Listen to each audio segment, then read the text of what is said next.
குருடி சரணம். யூடியூப் நண்பர்கள் அனைவருக்கும் அடியேனின் அன்பான வணக்கங்கள். நான் உங்கள் குருமணிகண்டன் பேசுகிறேன், பொள்ளாச்சியிலிருந்து. திருக்கணித பஞ்சாங்கத்தின்படி வரக்கூடிய ஐப்பசி மாதம் கன்னிராசி என்பவர்களுக்கு என்ன மாதிரியான பலன்கள் நடக்க இருக்கு அப்படிங்கிற விஷயத்தை இந்த பதிவில் நம்ம பார்க்க போகிறோம். பாசிட்டிவ் நெகட்டிவ் ரெண்டுமே பார்த்துடலாம். நெகட்டிவ் ஏதாவது இருக்குது அப்படின்னா அதை எப்படி பாசிட்டிவாக மாற்றிக்கிறது, அதற்குண்டான வழிபாட்டு முறைகள் என்ன, அதை எப்படி செய்யணும் அப்படிங்கிற எல்லா விதமான விவரங்களையும் விரிவாக தெளிவாக டீட்டெயில்டாக இந்த பதிவில் நம்ம பார்த்துடலாம். முதல்ல இந்த மாத துவக்கத்தில் என்ன கிரக நிலைகள் கன்னிராசிக்கு இருக்குது, மேலும் இந்த மாதத்தில் என்னென்ன கிரகங்கள் பயிற்சி ஆகுது, அந்த கிரக பயிற்சியால் ஏற்படக்கூடிய மாற்றங்கள் என்னென்ன அப்படிங்கிறதன் அடிப்படையில் இந்த பதிவை நம்ம பார்க்க போகிறோம். அதன் அடிப்படையில் பார்க்கும்போது இந்த மாத துவக்கத்தில் கன்னிராசிக்கு என்ன கிரக நிலைகள் இருக்குது அப்படின்னு சொல்லி பார்த்துட்டோம்னா, ராசிக்குள்ளேயே கேது. எப்படா அந்த கேது வெளியே போகும் அப்படின்ட்டு ஒவ்வொரு கன்னிராசி என்பவர்களும் ப்ரேயர் பண்ணிகிட்டே இருப்பீங்க. அந்த அளவுக்கு கேது பயங்கரமான கடுமையான ஒரு மன இறுக்கத்தையும் மன அழுத்தத்தையும் கொடுத்துட்டு தான் இருக்குது.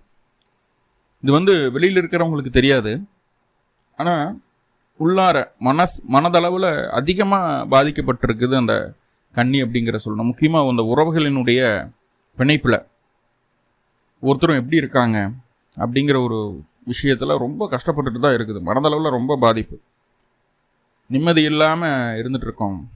என்னதான் காசு பணம் உடல் ஆரோக்கியம் எப்படி இருந்தாலும் மனசு கெட்டு போச்சு அப்படிங்கிற ஒரு சூழ்நிலையில் அந்த கேது உங்களை அப்படியே கைட் பண்ணி கூப்பிட்டு போயிருக்காரு. கடந்த நாட்களில் அந்த புதனனுடைய நகர்வு கொஞ்சம் பாசிட்டிவாக இருந்தது உங்களுக்கு. ஸோ கேதுவனுடைய ஆதிக்கம் குறைஞ்சது. இப்போ எகைன் கொஞ்சம் தலை காட்டுற மாதிரியான ஒரு சூழ்நிலைகள் இருக்குது. என்னங்கிறத டீட்டெயிலாக பார்ப்போம். ராசிக்கு 2ஆம் இடத்துல சூரியன் புதன். இங்கே சூரியன் நீசமாக இருக்கிறாருங்க. சூரியன் நீசமாக இருக்கக்கூடிய ஒரு சூழ்நிலை. ராசிக்கு 3ஆம் இடத்துல சுக்கிர பகவான். ராசிக்கு 6ஆம் இடம் அப்படின்னு சொல்லக்கூடிய ருணர் ரோக சத்ரு ஸ்தானம், நோய் எதிர்ப்பு கடனை சொல்லக்கூடிய ஸ்தானத்தில் சனி பகவான் வக்ரம் பெற்று இருக்கக்கூடிய ஒரு சூழ்நிலை. ராசிக்கு 7ஆம் இடமான வாழ்க்கை துணை அப்படின்னு சொல்லக்கூடிய கலத்தர ஸ்தானத்தில் ராகு பகவான் இருக்கக்கூடிய ஒரு சூழ்நிலை. ராசிக்கு 9ஆம் இடமான பாக்கிய ஸ்தானத்தில் குரு பகவான் வக்ரம் பெற்று அமர்ந்து இருக்கக்கூடிய ஒரு சூழ்நிலை. கன்னிராசிக்கு ஒரே ஒரு ஆறுதல் என்ன அப்படின்னா, குருவினுடைய 5ஆம் பார்வை ராசிக்கு கிடைக்கிது. குரு பாக்கியத்தில் இருக்கார் அப்படிங்கிற ஒரே ஒரு நல்ல ஒரு அமைப்பு மட்டும்தான். அதுதான் உங்களுக்கு ஆறுதலே. எல்லா விஷயங்களுக்கும் சப்போர்ட் பண்ணக்கூடிய ஒரு அமைப்பில் குரு போய் அமர்ந்திருக்கிறார். என்னதான் குரு பாதகாதிபதியாக இருந்தாலும் அவர் 4ஆம் அதிபதி 9ல் போய் உட்கார்ந்துருக்கிறது நல்ல விஷயம். ராசிக்கு 10ஆம் இடத்துல செவ்வாய். அப்பா சொல்லவே வேண்டாம், 3-8க்கு அதிபதி 10ல் போய் உட்கார்ந்து அவரும் தொந்தரவுகளை தான் கொடுக்குறாரு. எல்லா பக்கம் அடி விழுந்து என்னதான் பண்ணுறது அப்படின்ற மாதிரியான ஒரு சூழ்நிலையில் கண்ணி இருந்துட்டு இருந்தது. ஸோ இதுதான் இந்த மாத துவக்கத்தில் இருக்கக்கூடிய கிரக நிலைகள்.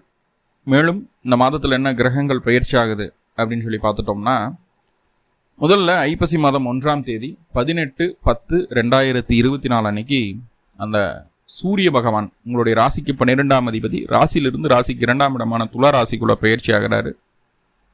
துலாத்தில் சூரிய பகவான் நீசம் அடையக்கூடிய ஒரு சூழ்நிலை. 2ஆம் இடத்துல ஒரு நீசம் பெற்ற கிரகம், அதுவும் 12ஆம் அதிபதி 2ல் நீசம் ஆறுது. நன்மையா சார் அப்படின்னு கேட்டால், சில விஷயங்களுக்கு தொந்தரவுகளை கொடுத்தாலும் பல விதத்தில் அது நன்மையை தருது. என்னங்கிறத பார்ப்போம். அதே போல ஐப்பசி மாதம் 3ஆம் தேதி 20/10/2024 அன்னைக்கு உங்களுடைய ராசிக்கு 3-8க்கு அதிபதி அப்படின்னு சொல்லக்கூடிய செவ்வாய் ராசிக்கு 10ஆம் இடமான கர்மஸ்தானத்திலிருந்து 11ஆம் இடமான லாபஸ்தானத்துக்கு வராரு. கடகத்துக்கு செவ்வாய் பயிற்சி. செவ்வாய் கடகத்தில் நீசும். நிம்மதி பெருமூச்சு விட்டுக்கலாம் கன்னி. என்ன அப்படின்னு பார்த்துட்டிங்கன்னா, 3-8க்கு அதிபதி நீசமாகிறாருங்க. பலம் இழக்கிறார். 3-8க்கு அதிபதி பலம் இழக்கிறதுனால பெரிய தொந்தரவுகளுக்கு ஒரு நல்ல ரிலீஃப் கிடைக்கும். என்னங்கிறத நம்ம பார்ப்போம். என்னென்ன விஷயங்களில் தொந்தரவுகள் இருந்து எதிலெல்லாம் நம்மளுக்கு அது பாசிட்டிவாக மாறப்போகுது அப்படிங்கிறத பார்ப்போம். 2வதாக ஐப்பசி மாதம் 12ஆம் தேதி 29/10/2024 அன்னைக்கு அந்த புதன் அப்படின்னு சொல்லக்கூடிய உங்களுடைய ராசி அதிபதி, அவரே 10 கூடையவரும் கூட 2ஆம் இடத்துலேருந்து 3ஆம் இடத்துக்கு பயிற்சி ஆகிறார். 10ஆம் அதிபதி 3ல், ஒரு உபஜயஸ்தானாதிபதி இன்னொரு உபஜயஸ்தானத்தில். நல்ல விஷயம். ராசி அதிபதி 3ஆம் இடத்துக்கு நகர்வதும் தவறு சொல்வதற்கு ஏதும் இல்லை, நன்மைதான். இப்போ புதனனுடைய நகர்வு நல்ல ஒரு மாற்றத்தை தான் தரும், கவலைப்பட வேண்டாம். ஐப்பசி மாதம் 20ஆம் தேதி 6/11/2024 அன்னைக்கு சுக்கிர பகவான் உங்களுடைய ராசிக்கு 3ஆம் இடத்திலிருந்து 4ஆம் இடத்துக்கு பயிற்சி ஆகிறார். அருமையான நகர்வு இது. கன்னிக்கு இருக்கக்கூடிய 90% பிரச்சனைகளை தீர்க்கக்கூடிய நகர்வு சுக்கிரன் 3ஆம் இடத்திலிருந்து 4ஆம் இடத்து நகர்வது. 4ஆம் இடத்துல சுக்கிரன் திக்பலம்ங்க. இங்கே ஒரு விஷயம் என்ன அப்படின்னு பார்த்துட்டிங்கன்னா, சுக்கிரன் திக்பலம் அடைகிறது மட்டும் இல்லாமல் குருவும் சுக்கிரனும் பரிவர்த்தனை யோகமாகறாங்க. ஸோ போன வீடியோக்குள்ள அதை சொல்லலை. குரு சுக்கிரன் பரிவர்த்தனை யோகம் கூட இருக்குங்க. தனுசுல அது குருவோட வீட்டில் சுக்கிரனும் சுக்கிரனோட வீட்டில் குருவும் இருக்கக்கூடிய ஒரு அமைப்பு. ஸோ இது நிறைய விஷயங்களுக்கு நல்ல மாற்றங்களை கொடுக்கும். என்னங்கிறத நம்ம தெளிவாக டீட்டெயில்டாக பார்க்கலாம். அடுத்ததாக 29ஆம் தேதி ரொம்ப ரொம்ப முக்கியமான நகர்வு. 29ஆம் தேதி, அதாவது ஐப்பசி 29 15/11/2024 அன்னைக்கு சனி பகவான் 6ஆம் இடத்தில் இருக்கக்கூடிய சனி பகவான் வக்ர நிவர்த்தி அடையக்கூடிய ஒரு காலகட்டம். சனி வக்ர நிவர்த்தி அடைகிறதுனால தொழில் சார்ந்த வேலை சார்ந்த விஷயங்களில் பல மாற்றங்கள் உங்களுக்கு சாதகமாக மாறப்போகுது. ஸோ என்னங்கிறத டீட்டெயில்டாக பார்ப்போம். அதுக்கு முன்னாடி நண்பர்களுக்கு ஒரு சின்ன வேண்டுகோள். என்னுடைய வீடியோவை காப்பி பண்ணி நண்பர்கள், அஸ்ட்ராலஜியில் இருக்கக்கூடிய நண்பர்கள் தான் அந்த வேலையை செய்ய முடியும். அதை அவங்களோட சேனலில் பப்ளிஷ் பண்ணிகிட்ருக்காங்க. வேறு டைட்டில் போட்டு வேறு மாதிரி டெக்கரேட் பண்ணிகிட்ருக்காங்க. என்னோடய உழைப்பை திருடிட்டு இருக்காங்க அப்படிங்கிறது தான் சொல்லணும். நிறைய நண்பர்கள் எனக்கு ஃபோன்லேயும் மெசேஜ்லேயும் கமெண்ட்லேயும் கொடுத்துருந்தாங்க. இப்போ எதுக்கு இந்த இடையில அதை சொல்கிறேன் அப்படின்னா, இந்த பதிவு என்னுடையது, என்னுடைய சுயமான முயற்சியில் பதிவு. ஸோ இதில் ஏதாவது டவுட்டு உங்களுக்கு கிளாரிட்டி கிடைக்கணும் அப்படின்னா ஸ்ரீ பாலா அஸ்ட்ரோ டிவி அப்படிங்கிற யூடியூப் சேனலில் என்னோடய பதிவுகளெல்லாம் வரும். என்னுடைய நம்பர் 7339123436. இந்த நம்பருக்கு நீங்கள் கான்டாக்ட் பண்ணி கேட்டுக்கிடலாம். ஜோதிட நண்பர்கள் இப்படி பண்ணுறது தவறு. என்னுடைய உழைப்பை திருடக்கூடாது, தவறு. உங்களுடைய ஜீவனத்துக்காக பண்ணிட்டீங்க, இனிமேல் அதை பண்ணாமல் பார்த்துக்கிறது நல்லது. இது இறையருள் துணை நிற்கும். ஓகே, பதிவுக்குள்ளே போயிடலாம். சூரியன் ராசிக்கு 12ஆம் அதிபதி 2ஆம் இடத்துல இருக்கார். அந்த மாதம் முழுக்க 2ஆம் இடத்துல தான் சூரியன் இருக்க போகிறார். நீசம் பெற்ற சூரியன். சூரியன் நீசம் அடையாதனால ஏதாவது தொந்தரவா சார்? 12ஆம் அதிபதி நீசம் அடையாதனால தொந்தரவானா? என்னென்ன நன்மைகள் அப்படிங்கிறத முதல்ல நோட் பண்ணிக்கலாம். கணவன் மனைவிக்குள்ள அந்யோன்யம் அதிகரிக்கும். குடும்பத்தின் மீது பற்றுதல் மேலோங்கும். முதல்ல தூக்கம், இரவு தூக்கம் இல்லாமல் இருந்தது, தூக்கம் ஓரளவுக்கு நல்லா நார்மலாக மாறும். பகலில் கூட தூங்கலாம் அப்படிங்கிற என்ன வரும். பகலில் முன்னாடி கண்ணி தூங்கிட்டு இருந்தேன், இந்த காலகட்டம் தூங்கவே விட்டுருக்காதுங்க, ரொம்ப கஷ்டப்படுத்தியிருக்கும். பகலில் தூங்கினா தப்பு அப்படிங்கிறது எல்லாருமே சொல்லுவாங்க. உங்களை சுற்றி இருக்கிறவங்களுமே ஒரு 10 நிமிஷம் 1/4 மணி நேரம் ரெஸ்ட் எடுக்கலாங்க, தப்பு இல்லை, டாக்டர்ஸே சொல்கிறாங்க. ஆனால் அது பெரிய தப்பு, மிகப்பெரிய தப்பு. கொலை குத்த மாதிரி உங்களை இது பண்ணியிருப்பாங்க. ஸோ இதெல்லாம் நடந்திருக்கும், முக்கியமாக வீட்டில் இருக்கக்கூடிய பெண்களுக்கு. அது கொஞ்சம் சேஞ்ச் ஆகும். நம்ம சௌரியத்துக்கு, நம்ம விருப்பத்துக்கு இருக்கலாம் அப்படின்ற மாதிரியான ஒரு அமைப்பு இருக்கும். நைட்டிலும் படுத்தாலும் நல்ல தூக்கம் வர்றதுக்கு வாய்ப்புகள் அதிகம் இருக்குது. கணவன் மனைவிக்குள்ள அந்யோன்யம் அப்படிங்கிறது பேச்சுவார்த்தையில் மட்டும் இல்லாமல் உடல் அளவிலையும் நல்லா அந்யோன்யம் ஏற்படுறதுக்கு வாய்ப்புகள் உண்டு. மருத்துவ செலவுகள் குறைவதை கவனிக்க முடியும் நம்மளால். ரொம்ப பெரிய மாற்றமெல்லாம் அதில் கொடுத்துறாது. மருத்துவ செலவுகளில் கொஞ்சம் குறையும், மருத்துவ செலவுகள் குறையும். ஓகே, 3வதா அனாவசியமான செலவுகள் ஏற்படுவதை தவிர்த்து விடுவீர்கள். எப்படி சொல்கிறது அப்படின்னா, இதுக்கு முன்னாடி என்னென்னவெல்லாம் செலவு செஞ்சோம், அதெல்லாம் எது நம்மளுக்கு பிரயோஜனமாக இருந்தது, எதெல்லாம் பிரயோஜனமாக இல்லை அப்படிங்கிறத தெளிவாக யோசித்து அதன் பின்பு அதை சரி செய்கிறதுக்குண்டான ஒரு திட்டத்தையும் வகுத்து முடிந்தளவு செலவுகளை குறைக்கிறதுக்கு உண்டான வழியை பார்ப்பீங்க. அதன் மூலமாக கொஞ்சமாவது காசு மிச்சம் பண்ணணும் அப்படிங்கிற ஒரு எண்ணம் வரும். உங்களுக்காக இல்லைனாலும் உங்கள் குடும்பத்துக்காக, குடும்ப வளர்ச்சிக்காக செலவுகளை குறைச்சிக்கலாம் அப்படிங்கிற ஒரு எண்ணத்தை கொண்டு வந்துடுவாங்க. மறைமுகமாக சொல்லப்போனால் அந்த எண்ணம் வந்துடும், சேமிப்பீங்க அப்படிங்கிறது. ஓப்பனாக சொல்லப்போனால் அந்த எண்ணத்தை குடும்ப உறுப்பினர்கள் உங்களுக்கு திணிப்பார்கள் அப்படிங்கிறத சொல்லுது. உன்னால தான் செலவாகுது,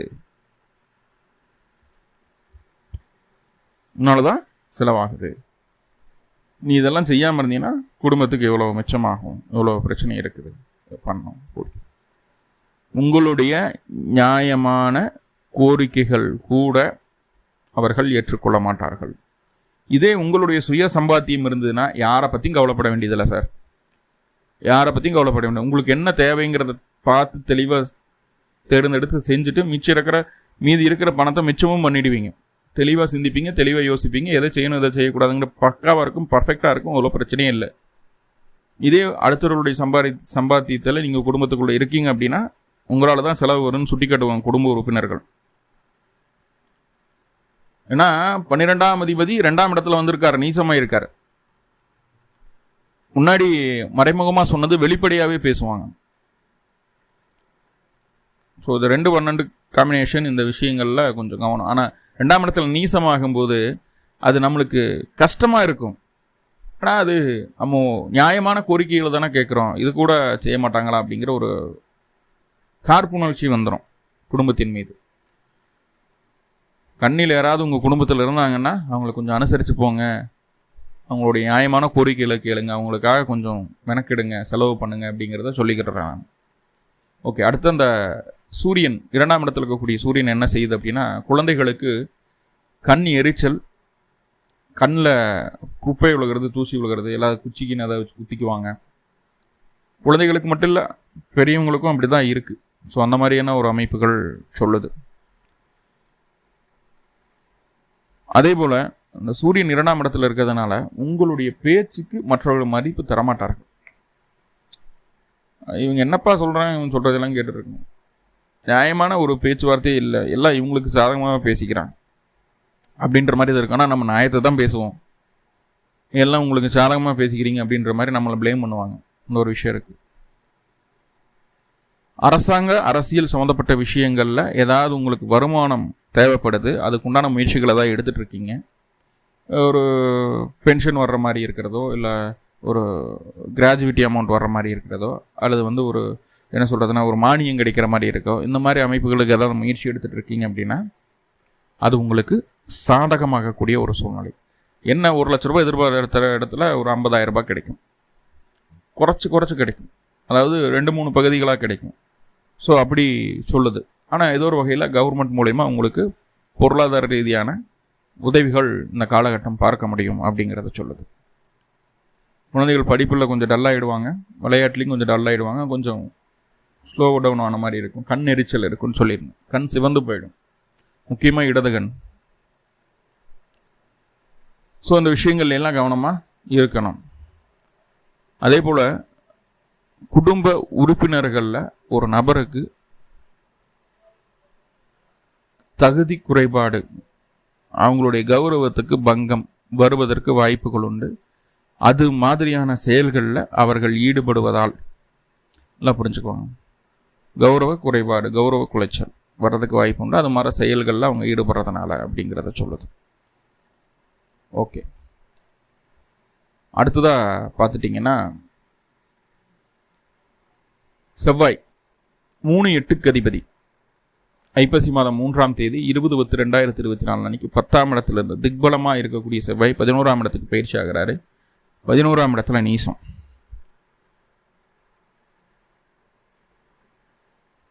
ஒரு 4 நாட்கள் மட்டும் கவனமாக இருக்கணும். கன்னி வண்டி வாகனத்தில், தொலைதூர பயணங்களில், லாபம் நினச்சி ஒரு இதில் இன்வெஸ்ட் பண்ணுறதில், எல்லா விஷயத்துலையும் ஒரு 4 நாள் இந்த மாதத்தில் கவனமாக இருக்கணும். ஐப்பசி மாதம் 1, 2, 18, 19 இந்த 4 நாட்கள் என்ன வேணாலும் நடக்கலாம். ஒருவேளை உங்களுடைய சுய ஜாதகத்தில் செவ்வாயினுடைய தசாபுத்தி நடந்துட்டு இருந்தது அப்படின்னா வாழ்க்கையவே திருப்பி போடுறக்கூடிய சம்பவங்களெல்லாம் நடக்கலாம், வாய்ப்பு இருக்குது. ஸோ கவனம் கன்னிராசி அன்பர்களுக்கு. இருந்தீங்க அப்படின்னா கண்டிப்பாக தொந்தரவு இருக்குது. ஒருவேளை உங்கள் குடும்பத்தில் விருச்சிகமோ சிம்மமோ கடகமோ உங்கள் குடும்பத்தில் இருக்காங்க, ராசியாவோ லக்னமாவோ இருக்காங்க அப்படின்னா அவர்களால் அந்த மாற்றம் நடக்கிறதுக்கு வாய்ப்புகள் உண்டு. மேஷத்தையும் சேர்த்திக்கலாம். அவர்களால் அந்த மாற்றங்கள் நடக்கிறதுக்கு வாய்ப்புகள் உண்டு. இப்போ செவ்வாய் அப்படின்னு சொல்லக்கூடிய கிரகம் நீசமானாலும் இந்த 4 நாட்கள் அவர் பரிவர்த்தனை அமைப்புகளில் பலமடையக்கூடிய ஒரு சூழலை சொல்லுது. கவனமாக இருக்க வேண்டிய ஒரு சூழ்நிலை. மற்றபடி புது முயற்சிகள் எதுவுமே எடுக்காதீங்க, புது மாற்றங்கள் எதுவும் செய்யாதீங்க. இந்த கவனமாக இருக்கக்கூடிய 4 நாட்களில் ஒரு சில விஷயங்கள் பண்ணலாம், அது உங்களுக்கு சாதகமாகும். என்ன அப்படின்னா, இதற்கு முன்னாடி தீராத பிரச்சனைகள் இருந்தது, வழக்குகள் இருந்தது, கோர்ட்டு கேஸு, பஞ்சாயத்து இருந்ததுன்னா அதை தீர்க்கிறதுக்கு உண்டான முயற்சிகள் எடுக்கலாம். அது உங்களுக்கு 100% சக்ஸஸ் கொடுத்துரும். என்ன கேஸாக இருந்தாலும் சரி 100% சக்ஸஸ் கொடுத்துரும். 2வது, காலி நிலம் சம்பந்தமான தகராறுகள், அக்கம் பக்கத்தில் இருக்கக்கூடிய நபர்கள் மூலமாக இருக்கக்கூடிய தீராத பிரச்சனை, அவங்க செய்வினை, ஏவல், பிள்ளிசுனி, எப்படி வேணாலும் என்ன வேணாலும் பண்ணிட்டு உங்களுக்கு அதெல்லாம் பிரச்சனை கிடையாது. இந்த 4 நாட்களை பயன்படுத்தி கரெக்டாக அதை சரி செய்யறதுக்குண்டான வழிபாடை செஞ்சால் போதுமானது. ஒருவேளை ஒரு காலி நிலம் தகராறு இருக்குது, என்ன சார் பண்ணுறது அப்படின்னு சொல்லி கேட்டுட்டோம் அப்படின்னா, அதை 4 நாட்களில் அருகில் இருக்கக்கூடிய முருகன் ஆலயங்களுக்கு சென்று முருகனுக்கு தேன், தினை மாவு, திருநீர் வாங்கி கொடுத்து முருகனை வழிபாடு செய்துட்டு வாங்க. அந்த காலி நிலம் சம்பந்தமான பிரச்சனைகள் தீர்த்து வைக்கணும் எனக்கு அப்படின்னு சொல்லி வழிபாடு செய்துட்டு வாங்க. கண்டிப்பாக அந்த பிரச்சனைகளுக்கு 100% தீர்வு உங்களுக்கு கிடைக்கும். அதில் எந்த மாற்றமும் இல்லை, 100% எந்த மாற்றமும் இல்லை அப்படிங்கிறத புரிஞ்சுக்கோங்க. ஓகே, அடுத்ததாக இந்த செவ்வாய் அப்படின்னு சொல்லக்கூடிய கிரகம் அஷ்டமாதிபதி ஆகிய ஒரு 11ஆம் இடத்துல வம்பு வழக்கு பிரச்சனைகளுக்கு நல்ல தீர்வு, நல்ல ரிசல்ட், வெற்றி அப்படிங்கிறது கிடைக்கும். எப்போ கிடைக்கும்? இந்த 4 நாட்களில் அதுக்குண்டான முயற்சிகள் எடுத்தால் கிடைக்கும். இப்போது செவ்வாய் நீசமாக இருந்தாலும் 11ஆம் இடத்துல இருக்கார். அப்போ அதை சரியாக பயன்படுத்திக்கு உண்டான 4 நாட்களை சொல்லியிருக்கேன். கவனமாக கேட்டுக்கோங்க, கவனமாக அதை செயல்படுத்துங்க. ஸோ இதில் ஏதாவது டவுட் இருந்ததுன்னா என்னுடைய வாட்ஸ்அப் நம்பருக்கோ அல்லது கமெண்ட்லேயோ கமெண்ட் பண்ணுங்கள், ரிப்ளை பண்ணுறேன் முடிஞ்ச அளவு எல்லாத்துக்கும். WhatsApp number 7339123436. ஓகே, அடுத்ததாக பார்த்துட்டிங்கன்னா ஐப்பசி மாதம் 12ஆம் தேதி 29/10/2024 அன்னைக்கு விருச்சிக ராசிக்கு புதன் பயிற்சி ஆகிறார். உங்களுடைய ராசி அதிபதி அல்லது உங்களது 10ஆம் அதிபதி புதனாகி அவர் விருச்சிக ராசிக்கு பயிற்சி ஆகிறார். விருச்சிகத்தில் புதன் 3ஆம் இடமான தைரிய வீரிய ஸ்தானத்தில் அமரக்கூடிய ஒரு சூழ்நிலை. இப்போது 3ஆம் இடத்துல புதன் இருக்கிறது நல்லதா சார்னா கண்டிப்பாக நல்லது. யாருக்கெல்லாம் நல்லது அப்படின்னா, முதல்ல சுயதொழில் செய்யக்கூடிய நபர்களுக்கு, வியாபாரம் செய்யக்கூடிய நபர்களுக்கு, அன்றாடம் ஒரு 100-150 நபர்களையாவது தினமும் சந்திக்கக்கூடிய சில்லறை வியாபாரம் இல்லை பெரிய வர்த்தகம் பண்ணாலும் சரி, ரெகுலராக நிறைய கஸ்டமரை பார்க்கக்கூடிய நபர்களுக்கு இது நல்ல ஒரு அமைப்பு. நான் சொன்ன அமைப்புகளில் வேலை தொழில் செய்துட்டு இருக்கக்கூடிய நபர்கள் அனைவரும் இந்த மாதம் ரொம்ப ரொம்ப திருப்தியாக, சந்தோஷமாக, நல்ல சம்பாத்தியத்தோடு இருப்பாங்க. இந்த மாற்றமும் இல்லை. சுய தொழில் செய்யக்கூடிய நபர்களில் நிறைய மாற்றங்கள் அவங்களுடைய தொழில் ரீதியாக வரக்கூடிய ஒரு சூழ்நிலையை சொல்லுது. நிறைய மாற்றங்கள், கொஞ்சம் நஞ்சம் கிடையாது. நிறைய மாற்றங்களை சந்திக்க வேண்டிய ஒரு சூழ்நிலை உண்டாகுது. கண்டிப்பாக அதை சந்திக்கக்கூடிய ஒரு சூழ்நிலையும் வந்துடும். அந்த மாற்றங்கள் எல்லாமே உங்களுடைய வளர்ச்சிக்கான மாற்றங்களாக இருக்கும். ஏன்னா புதன் 3ஆம் இடத்துல இருந்தாலும் குருவினுடைய வக்ர பார்வையில் தான் இருக்கார். ஸோ வளர்ச்சிக்கான மாற்றங்களாக தான் அது இருக்குமே தவிர உங்களை எந்த இடத்துலையும் உங்களை அது கீழே தள்ளாது அப்படிங்கிறத புரிஞ்சுக்க வேண்டியது இருக்கும். ஓகே, அடுத்ததாக பார்த்துக்கிட்டிங்கன்னா அந்த புதன் பகவான் 10ஆம் அதிபதி ஆகிட்டார். உங்களுடைய காரியங்கள், உங்களுடைய முயற்சிகள் எல்லாமே 1க்கு 2 முறை செய்யணும். 1க்கு 2 முறை செய்யணும். ஒரு விஷயத்தை சக்ஸஸ் பண்ணுறதுக்கு 2 தடவை முயற்சி பண்ணணும். ஒரே அட்டம்ப்டில் இந்த டைம் உங்களுக்கு சக்ஸஸ் கொடுக்காது, ஆனால் செகண்ட் டைம் செமையான சக்ஸஸ் கொடுத்துரும். இந்த காலகட்டம் தான் அந்த டிஸ்டன்ஸ் எஜுகேஷன் படிக்கணும்னு நினைக்கிறது. இருந்த இடத்துலேருந்தே இன்னும் 2 கோர்ஸ் சேர்த்து படிக்கலாம். படிக்கணுங்கிற ஆர்வத்தை கொடுத்துரும், கற்றுக்கணும் அப்படிங்கிற ஆர்வத்தை கொடுத்துரும். உங்களுடைய வளர்ச்சிக்கான ஒரு முக்கியமான நாட்களாக இந்த புதனுடைய 3ஆம் இடத்து அமர்வு இருக்கும். இளைய சகோதரத்துக்கு முழுமையான ஆதரவு கொடுப்பீங்க. அதே போல் உங்களுக்கு காது, மூக்கு, தொண்டை சம்மந்தமான பிரச்சனைகள் ஏதாவது இருந்தது, ஸ்கின் சம்மந்தமான பிரச்சனைகள், நரம்பு சம்மந்தமான பிரச்சனைகள் ஏதாவது இருந்ததுன்னா அது சரி செய்யப்படும். சரியாக அதுக்கு உண்டான சரியான மருத்துவமோ உணவோ எக்ஸசைஸோ செய்யும்போது சரியாக மாறும். உங்களுக்கு புதுசாக பேங்க் அக்கௌண்ட் ஓப்பன் பண்ணிங்க, மொபைல் வாங்குவீங்க, வீட்டுக்கு தேவையான பொருட்களை வாங்குவீங்க, ஆபரணங்கள் வாங்குவீங்க. ஸோ இது எல்லாமே நல்லா இருக்குது இந்த காலகட்டம். ஏதோ ஒரு வகையில் மனசுக்கு திருப்தியான, மனசுக்கு பிடிச்ச பொருளை வாங்கி மகிழக்கூடிய ஒரு அமைப்பு. அதுவும் எப்படி தெரியுமா, உன்னால தான் செலவாயிடுச்சு, நீ தான் காரணம், உங்களை டம்ப் பண்ணி தான் அந்த பொருள் வாங்க உங்களுக்கு கிடைக்கும். ஸோ அதை பார்த்துக்கிட வேண்டியது இருக்கும். ஓகே, அடுத்ததாக புதன் முடிஞ்சதுன்னா சுக்கிரன் என்ன பண்ணுறாரு அப்படிங்கிறத பார்த்துருவோம். ஐப்பசி மாதம் 20ஆம் தேதி 6/11/2024 அன்னைக்கு சுக்கிர பகவான் ராசிக்கு 3ஆம் இடத்துலேருந்து 4ஆம் இடத்துக்கு பயிற்சி ஆகிறார். 4ஆம் இடத்துல திக்பலம். தாய் தந்தையருக்கு இடையே இருந்து வந்த பிரச்சனைகள் நீங்கும். தாயாரனுடைய உடல் ஆரோக்கியம் மேம்படும். தந்தையை நோக்கி தாயாரும் தாயாரை நோக்கி தந்தையும் பயணிக்கக்கூடிய ஒரு சூழ்நிலை. 2 பேர்த்துக்குள்ள நல்ல அந்யோன்யம் உண்டாகும். உங்களுடைய உடல் ஆரோக்கியம் மேம்படும். படிப்பு சொந்தமான விஷயங்கள் எந்த தொந்தரவுகள் இருந்தாலும் அது எல்லாமே சரியாகும். வீடு நிலம் வண்டி வாகன சொந்தமான விஷயங்களில் இதுவரைக்கும் இருந்து வந்த பிரச்சனைகளுக்கு தீர்வு கிடைக்கும். எல்லாமே வெல் அண்ட் குட். இங்கே பாருங்கள், சுக்கிரன் 4ஆம் இடத்துல திக்பலம், 2ஆம் அதிபதி 4ஆம் இடத்துல. முதல்ல குடும்பத்தில் இருந்து வந்த சங்கடங்கள் சலிப்புகள் எல்லாமே ரெடியாகும். கூடவே பொருளாதார ரீதியாக கஷ்டப்பட்டு இருக்கக்கூடிய கன்னிராசி அன்பர்கள் பொருளாதாரத்தில் கொஞ்சம் ஸ்ட்ராங்காக ஆகலாம் அப்படிங்கிற ஒரு எண்ணத்தோடு செயல்படும் போது கண்டிப்பாக பொருளாதாரத்தில் நல்ல ஒரு ஸ்ட்ராங்கான பொசிஷனில் வந்து உட்காருவீங்க. அதில் எந்த மாற்றமும் இல்லை. ஸோ அதில் ஒரு பாசிட்டிவான சைன் தெரியுது. இந்த சுக்கிரனுடைய வீட்டில் குருவும் குருவோட வீட்டில் சுக்கிரனும், குரு சுக்கிரன் பரிவர்த்தனை ஆகுது. 9ஆம் இடமும் 4ஆம் இடமும். பாருங்கள், பொறுப்புகள் தேடி வரும். வெளியூர் வெளிமாநில பயணங்கள் உண்டாகும். சொந்த வீடை சொந்த நிலத்தை விட்டுட்டு வெளியில் போயிட்டு வர்றதுக்குண்டான ஒரு சூழ்நிலை இருக்கும். அதே போல் வாகனம் சம்பந்தமான விஷயங்கள் இருந்து வந்த தொந்தரவுகள் நீங்கும். தாயாருக்கு உடல் ஆரோக்கியம் மேம்படும். தாயாருக்கு தேவையான மருத்துவ உதவிகள் எல்லாமே கிடைக்கும். அவங்களும் கொஞ்சம் நல்ல ஒரு ஆரோக்கியமான சூழ்நிலைக்கு திரும்புறதுக்கு வாய்ப்புகள் உண்டு. ஸோ இதெல்லாமே நல்லா இருக்கக்கூடிய ஒரு அமைப்பு. ஸோ இதில் தொந்தரவுகள் எதுவும் இல்லை. இந்த குரு சுக்கிரன் பரிவர்த்தனையினால் பொருளாதார அமைப்புகள் உங்களுக்கு சீர் செய்யப்படும். குடும்பத்தில் மகிழ்ச்சி, சந்தோஷம், நிம்மதி உண்டாகும். ஆனால் உங்களை மட்டும் செலவு அதிகமாக பண்ணுறேன்னு சொல்லி உங்களை தூத்திக்கிட்டே இருப்பாங்க. ஏன்னா இந்த மாதம் முழுக்க அந்த சூரியன் 2ஆம் இடத்துல இருக்கிறார். பார்த்துக்கிடுங்க. ஓகே, மாத கடைசியில் சனி பகவான் வக்ர நிவர்த்தி அடைகிறார். ஐப்பசி மாதம் 29ஆம் தேதி 15/11/2024 அன்னைக்கு. பாருங்கள், இங்கே சனி வக்ர நிவர்த்தி அடையிறது அப்படிங்கிறது பார்த்துட்டிங்கன்னா இது வரைக்கும் வேலையில் இருந்து வந்த அத்தனை விதமான பிரச்சனைகளும் தீரும். எதிர்ப்புகளை ஜெயிக்க முடியும். வேலையில் ஒரு நல்ல ப்ரொமோஷன் கிடைக்கும். வெளியூர் வெளிமாநில வெளிநாட்டுக்கு பயணிக்கணும் அப்படின்னு விருப்பப்பட்டிருந்தீங்க, அதுக்குண்டான முயற்சிகள் எடுத்தீங்க, அது சாதகமாக மாறும். நிறைய சனி வக்ர நிவர்த்தி அடையலாம், நிறைய மாற்றங்கள் இருக்குது. அது தனியாக ஒரு விஷயமாக பார்ப்போம். ஸோ இதுதான் இந்த கிரக நிலைகள் தான் உங்களுக்கு நடக்கக்கூடிய இந்த மாதத்தில் நடக்கக்கூடிய பலாபலனுக்கு காரணமாக இருக்குது. இல்லை நிறைய பாசிட்டிவ் இருக்குது, சின்ன சின்ன நெகட்டிவ் இருக்குது இல்லையா? அந்த நெகட்டிவை பாசிட்டிவாக மாற்றிக்கிறதுக்கு என்ன பண்ணணும் அப்படின்னா, பக்கத்தில் அருகில் இருக்கக்கூடிய மகாலட்சுமி ஆலயங்களுக்கு அல்லது பெருமாள் ஆலயங்களுக்கு சென்று நெய் தீபம் 2 போடுங்க. துளசி மல்லிகைப்பூ வாங்கி கொடுங்க. வாங்கி கொடுத்து வழிபாடு பண்ணிட்டு வாங்க. பிறந்த கிழமை அன்னைக்கும் பிறந்த நட்சத்திரத்தன்னைக்கும் இந்த வழிபாடை செய்யுங்க. இந்த மாதம் உங்களுக்கு அமோகமான மாதமாக இருக்கும். மேலும் கன்னிராசி அன்பர்களுக்கு எல்லா விதத்திலும் நன்மைகள் நடக்கணும்னு சொல்லி எல்லாம் போல பரம்பொருளை பிரார்த்தனை பண்ணிட்டு இந்த பதிவை முடிச்சுக்கிறேன். நன்றி நண்பர்களே, நன்றி. வாழ்வளமுடன். திருச்சிற்றம்பலம்.